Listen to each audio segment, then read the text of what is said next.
मोअज़्ज़िज़ हज़रत आदाब। मोअज़्ज़िज़ हज़रत, जैसा कि आप जानते हैं कि आज कल जो धर्म के नाम पर जो फेस्टिवल मनाए जा रहे हैं, चाहे वो किसी भी धर्म के फेस्टिवल हों, मुसलमानों के हो या हिंदुओं के हो या किसी और समाज के हों, देखा ये जा रहा है कि इन फेस्टिवल्स में, इन रैलीज़ में, इन जुलूसों में डीजे का इस्तेमाल कंपलसरी बनता जा रहा है। हालांकि डीजे की वजह से कितना नुकसान होता है दूसरों को हम सब जानते हैं, लेकिन बावजूद इसके दिन ब दिन डीजे का इस्तेमाल बढ़ता ही जा रहा है। ये डीजे का इस्तेमाल या ये जुलूस या ये नारे, ये अपनी श्रद्धा के लिए नहीं, अपने धर्म के ईद मनाने के लिए नहीं, बल्कि दूसरों को चिढ़ाने के लिए इस तरह का मामला बनते जा रहा है, जहां पर डीजे का इस्तेमाल हो रहा है। हालांकि इस्तेमाल डीजे का इस्लाम में मुमानत है, इस्लाम में इसकी बिल्कुल इजाज़त नहीं है। इस्लाम मज़हब किसी और को तकलीफ़ देने वाले एक्टिविटी करने से मना फरमाता है। ईद मिलाद के मौके पे हालांकि हर मकतब फ़िक्र के उलमाए कराम ने ये फतवा दिया था कि डीजे का इस्तेमाल ईद मिलाद के जुलूसों में नहीं होगा। बावजूद इस ऐलान के ऑलमोस्ट ऑल हर शहर में मुसलमान नौजवानों ने डीजे का इस्तेमाल किया, और वो भी वो मोहल्ले से डीजे हमारा ज़्यादा महंगा होगा, हमारा आलीशान होगा, इसमें कंपटीशन लगता रहा। सुनने में आया कि बेंगलुरु के एक मोहल्ले में 18 लाख देकर डीजे को लाया गया।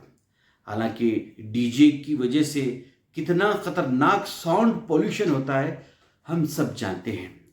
इसके अलावा हम देख रहे हैं कि और समाज में अभी हाल ही में हमने दुर्गा पूजा के मौके पर देखा कि यूपी के कई एक शहरों में, जैसे कि बहराइच वगैरह है, यहाँ पर डीजे लगाकर इस तरह के गाने लगाए गए जिसकी वजह से दूसरे समाज के जज्बात को मजरूह किया गया। डेलिबरेटली इस तरह के गाने लगाए गए कि इसमें बखूबी मुसलमानों को टारगेट करके मस्जिदों के सामने या दरगाहों के सामने जुलूस को ले जाकर वहाँ पर इश्तियाल अंगेज गाने लगाए गए, जिसकी वजह से वहाँ पर कम्युनल वायलेंस होने के खतरात और बढ़ गए। हालांकि हुकूमत को भी पता है, हुकूमत जानती है, बावजूद इसके हुकूमत इस तरह की घिनौनी हरकतों को रोकने के लिए शुरू से ही कार्रवाई नहीं करती, जिसकी वजह से इस तरह के मामलात पेश आते हैं। हालांकि हर कोई इस जुलूस में शामिल होने वाला इस तरह की हरकत नहीं करता, लेकिन कुछ लोग इस तरह के होते हैं जो डेलिबरेटली इस तरह के लोगों को उस हुजूम में छोड़ देते हैं, जिनका काम ही लोगों में अफरा तफरी फैलाना, लोगों के जज्बात को मजरूह करना, जिसकी वजह से दंगे और फसाद को फैलाना होता है।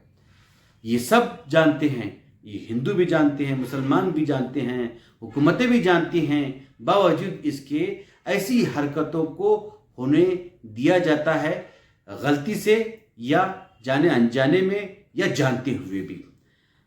हम सब जानते हैं कि हर धर्म प्यार और मोहब्बत सिखाता है, नफरत कोई धर्म नहीं सिखाता। लेकिन मेरा सवाल ये है कि धर्म के नाम पर, धर्म के जुलूसों के नाम पर इस तरह की हरकतें क्यों?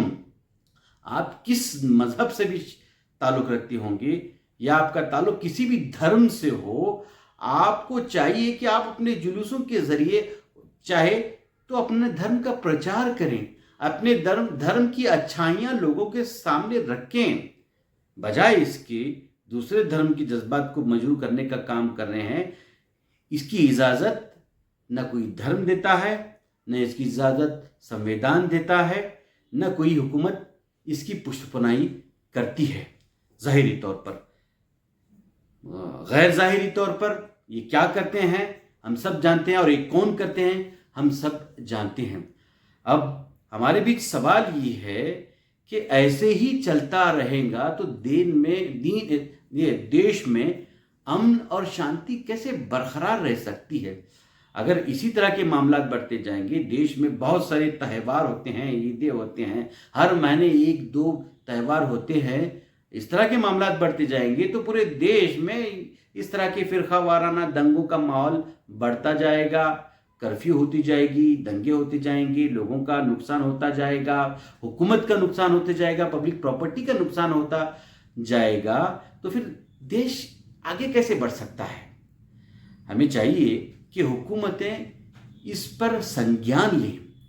हुकूमत अपने सिर्फ कुर्सी के लिए, अपने इक़्तिदार के लिए देश में अफरा तफरी का माहौल बनने न दें।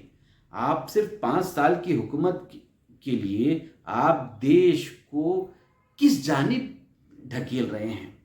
क्या इस तरह के हालात अगर बनते हैं, क्या देश तरक्की कर पाएगा। अलावा इसके हर मज़हब के मैं लोगों से भी ये कहना चाहूँगा, मुसलमानों से भी, हिंदुओं से भी, आपको चाहिए कि आपके जुलूसों में ऐसी हरकत न करें कि दूसरों के जज्बात को तकलीफ पहुँचे। कोई धर्म किसी धर्म को गालियाँ बकने का काम नहीं करता। आपने मुझे सुना, बहुत बहुत शुक्रिया। आदाब।